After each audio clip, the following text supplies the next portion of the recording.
Morning everyone. It's now 17 minutes past midnight and I'm still traveling. I have probably about 3 more hours to go before I reach home sa Bataan. Medyo nakakapagod kasi tomorrow morning you have to wake up early.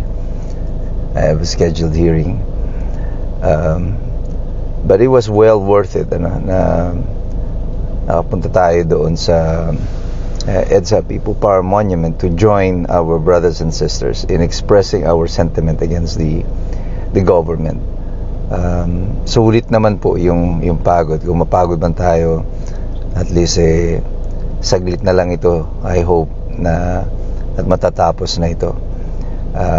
A lot of things happened today. Yung mga revelation ni Amy Marcos, yung statement ni Mike Defensor kanina.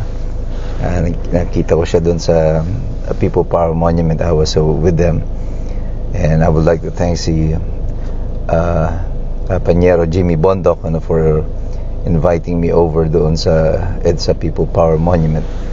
And resignation ni Bersamin, ni Pangandaman, these are big things that happened today.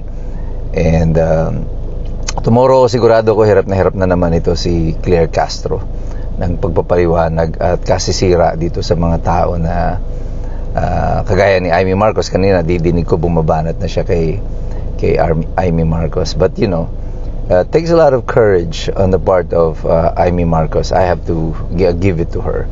Yung ginawa niya na to is not an easy thing to do. But she knows that it is good for her brother and the Republic na mahayag yung katotohanan dito sa sitwasyon ni Bongbong Marcos. And she confirmed something that almost every one of us already knows, that Bongbong Marcos is indeed using drugs. Si Claire Castro na lang yata ang hindi nakakaalam.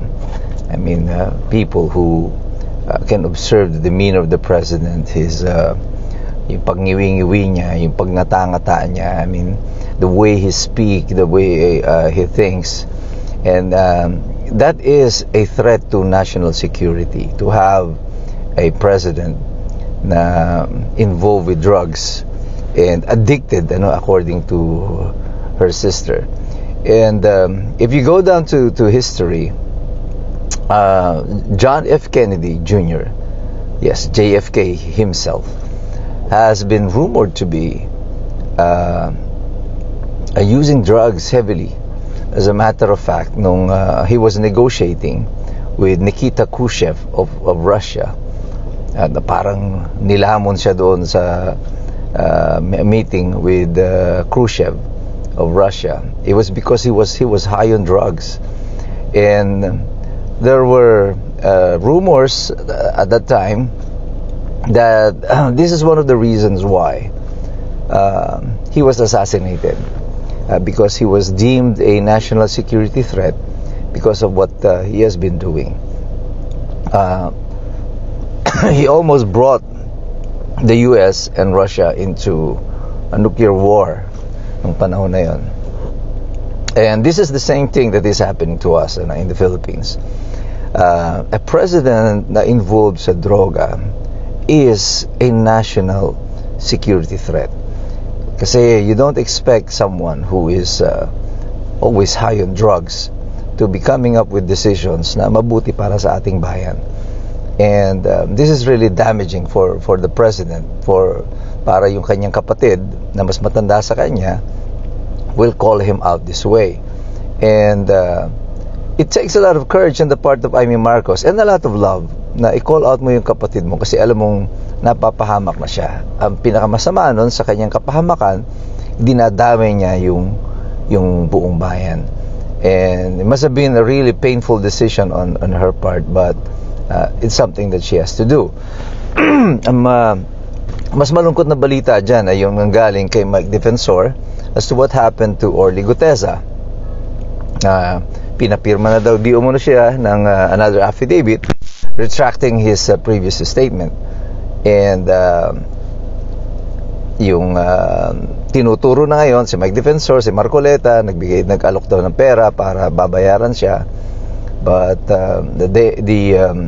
I think the more credible story here would be yung sinasabi ni Mike Defensor that his family was placed under threat and he has no other choice but to retract his statement.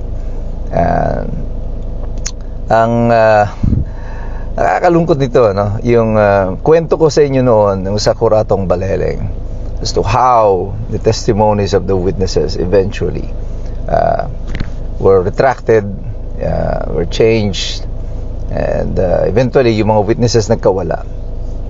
It's exactly the same thing that is happening today. You know, these are exactly as I told you before, the shades. This is high stakes Kuratong Baleleng all over again. Pero itong mga pagpapaikot ng makinarya na ito ng Malacanang, ng Senado, ng Blue Ribbon Committee, ni Ping Lacson, nila Tito Soto, I mean, obvious na si Tito Soto and si Ping Lacson are parang nag-aaktong mga abogado para sa Malacanang and not independent investigators. Would you imagine? Video pa lang ni Zaldico yung napapanood nila, hindi pa nga nila na-evaluate yung testimonya ni Zaldico.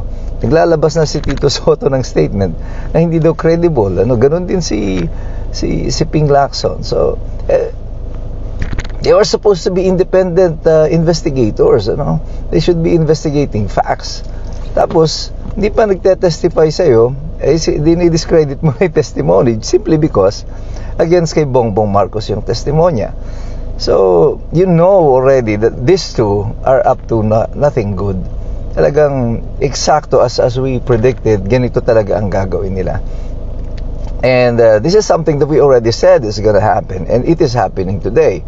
But what they did not count on, yung magiging reaction ng publiko dito kay Zaldico. Zaldico is not a hero of the Dutertes, kagaya na sinasabi niyo. No, he's far from being a hero. And si Zaldico just stated something, a matter of fact, so that he can protect himself.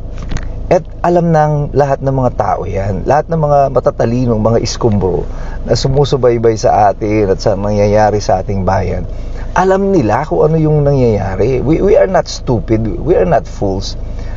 Si Zaldico is out there to save himself. But it's normal for a person whose life is under threat na gumawa ka ng paraan para iligtas mo yung sarili mo. Question dyan is, who is threatening him? Well, who gets to benefit kung mawawala si Zaldico? Definitely, hindi naman si Sara Duterte ang magbebenepisyo kung mamatay o mawala na lang bigla si Zaldico. At hindi naman si Sara Duterte ang kinatatakutan niya na magpapaligpit sa kanya. He did what he had to do to protect himself. And the only way that he can protect himself is to come out with the truth. And that's exactly what happened. And this truth na lumabas ngayon ay kumalat na ng kumalat. Si Jaime Marcos naghayag na at ang INC nagbigay ng platform para yung mga iba pa ay mahayag. Nagsabay-sabay ng mga taong bayan. Mr. President, galit na ang taong bayan sa'yo. At kung di mo pa yan naintindihan hanggang sa kasalukuyan, malaki talaga ang problema mo.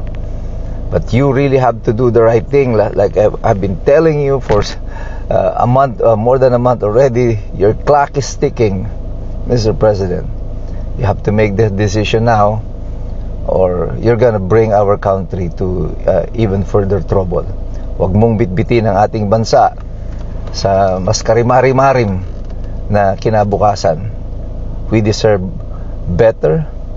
We deserve more than a president na involved sa droga. Kaya tayo pong lahat, hindi pa po tapos ito.